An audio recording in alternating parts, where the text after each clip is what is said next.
Hello guys, हामी चाहिँ अब वृन्दावन वनस्पति उद्यानमा आइसकेका छौँ र हाम्रो साथीहरू चाहिँ भित्र छिरिसकेका छन्। हामीले चाहिँ टिकट काटेर चाहिँ यो वृन्दावन भित्र छिरिसकेका छौँ र मेरो बहिनी पनि छ, दिदी होइन बहिनी हो। ल त्यसपछि चाहिँ मैले मास्क खोलेर हाम्रो साथीहरू हिँडिरहेको छन् होइन, के त भन्दा छन् र हामी चाहिँ ल उसले मलाई भनिरहेछ। हेलो गाइस, यहाँ घाम लाग्दैछ धेरै जोरले, सो मैले म आफ्नो साथीसँग सवाल मागेको छु हेल्पको लागि। अब म थोरै कालो घुम्न कम हुन्छु। ल सब्स्क्राइब गरेर च्यानललाई सब्स्क्राइब गर्नु। ल अनि हामी चाहिँ भित्र आइसकेका छौँ र यहाँ चाहिँ पुरै घना जङ्गल छ भन्नाले 300-400 वटा नै वनस्पतिहरू पाउँछौँ होला सायद, हामीलाई थाहा छैन। अब एकछिनमा थाहा पाउनेछौँ हामी चाहिँ। र यहाँ चाहिँ एकदम राम्रो राम्रो ठाउँ छ। मेरो बहिनीले केही भन्न चाहिरहेछ, के भन्न चाहन्छु? बहिनी भन ल, भन बहिनी। राजा भन त। नमस्कार। अनि हाम्रो बस्नु आइसकेको छ महाराजगञ्ज चिकित्सा क्याम्पस। अनि हामी चाहिँ महाराजगञ्ज चिकित्सा क्याम्पसबाट आएको खासमा, कसैलाई कतिपय थाहा पनि नहुनसक्छ। र हाम्रो साथी रामप्रसाद जोशी हुनुहुन्छ। यहाँभित्र घुम्दा 2 घन्टा घुम्ने कुरो छ। हामीले आज धेरै 2 घन्टा होइन, 3 घन्टासम्म 4 घन्टासम्म नि लाग्न सक्ला। हर्रो बर्रो टर्रो तिमिलो अमिलो सबै पाउँछ यहाँ।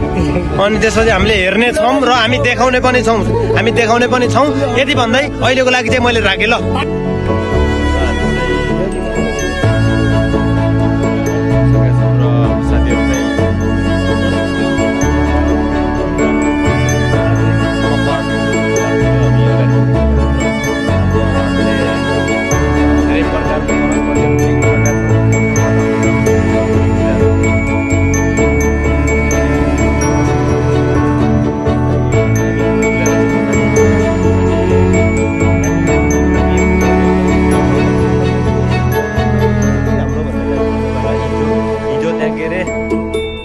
त्यहाँ जस्तो त छैन।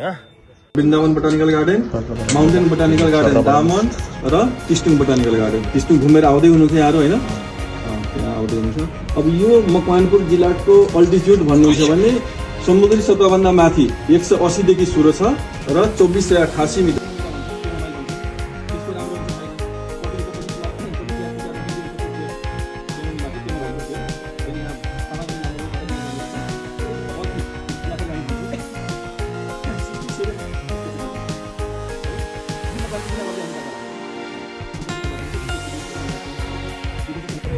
र यहाँ चाहिँ टक्क दामी बोट बिरुवाहरू छन्।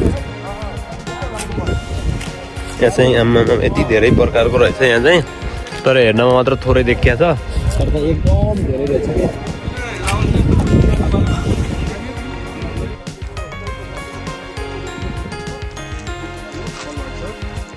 अब यसको बारेमा भाइ बहिनीले केही भन्नै पर्दैन होइन, यो पनि डायबिटिज फेसवासलाई धेरै काम लाग्छ।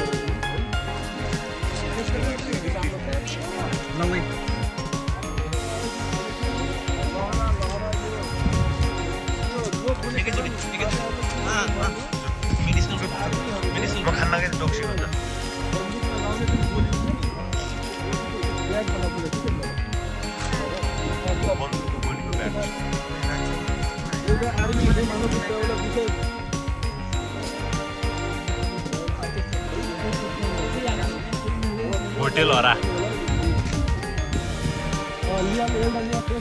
र हामीले चाहिँ हामी चाहिँ लगभग धेरै केतु, तर यसलाई केतु पनि भन्छ। केतु सेम केतु जस्तै छ, यस। यहाँ साइकल छ,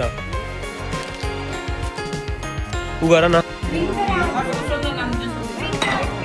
त्यहाँभित्र अनि के रहेछ? ओ माइ गॉड, यहाँ पनि टन्नै रहेछ,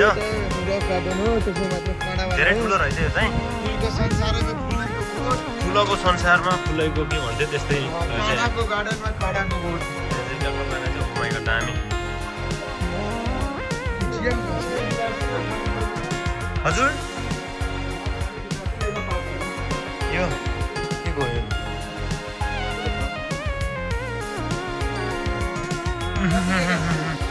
यसको बात खाउँ सबैले।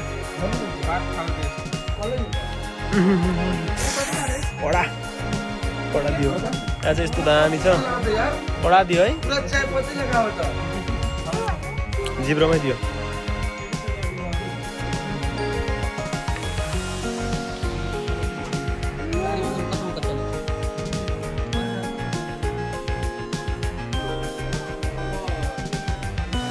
गाइजहरू नाम चाहिँ यस्तो अप्ठ्यारो नामहरू मात्र छ कि यस्तो रिस उठ्दो नामहरू मात्र छ है यस्तो नामहरू कसरी याद गर्न सकिन्छ भने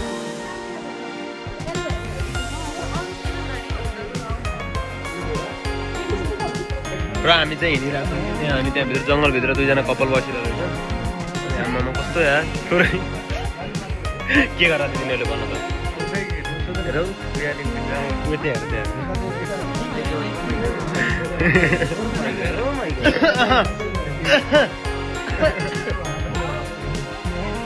यहाँ पनि सिधा चल रुद्राक्षको पायौँ हामीले फाइनली गाइस हामीले रुद्राक्षको पुगेर रुख पाइसकेका छौँ र यहाँ है झिलिमिली छ यहाँ कति हो तेजपात भन्ने रहेछ यहाँ चाहिँ के हो के रहेछ आँप पनि भेटिहाल्यौँ हामीले अर्जुन भन्ने रहेछ त्यहाँ झिलिमिली छ यहाँ पुरै सीता भन्ने छ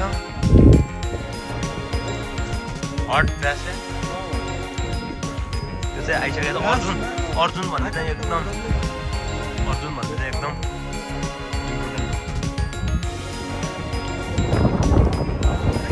र यो चाहिँ यहाँ पनि अर्जुन छ यो पनि अर्जुनै हो त्यो चाहिँ सीता अशोक भयो सीता अशोक हुन्छ दुइटा रहेछ बिचरा सानो रहेछ कदम ए सीता भेटियो राम सीता भेटियो ल दुवैजना कपाल फोटो ल राम कपाल फोटो पका र गाइजहरू हामी चाहिँ यहाँ सीता भेटायौँ अमला भेटायौँ के भेटायौँ अशोक सीता अशोक अर्को पनि भेट्यौँ फोटो खिचिहाल्छौ जहाँ सीता भेटाएर हामीले त फेरि छोड्दै नछोड्ने के यहाँ त के खतरा छ गाइज ओ माइ गॉड यहाँ त बवाल छ है सर बवाल छ र यहाँ चाहिँ के दामी छ ए पुरै रहेछ यहाँ त र यहाँ चाहिँ सबै हिँड्दा चाहिँ यहाँ त दामी के हो रुखमै फुल फुल्या छ यहाँ चाहिँ फुलहरू छ त यसको रुखको नाम के हो हजुर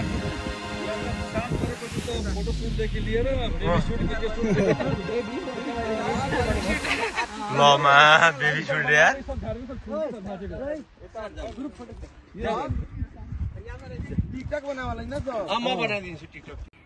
गर्मीले चडक्क हानिसकेको छ है मुखमै ठाउँ चाहिँ रमाइलो छ आनन्द आइरहेछ तर फुल चाहिँ राम्रो हो जे भयो नि यस्तो छ पुरै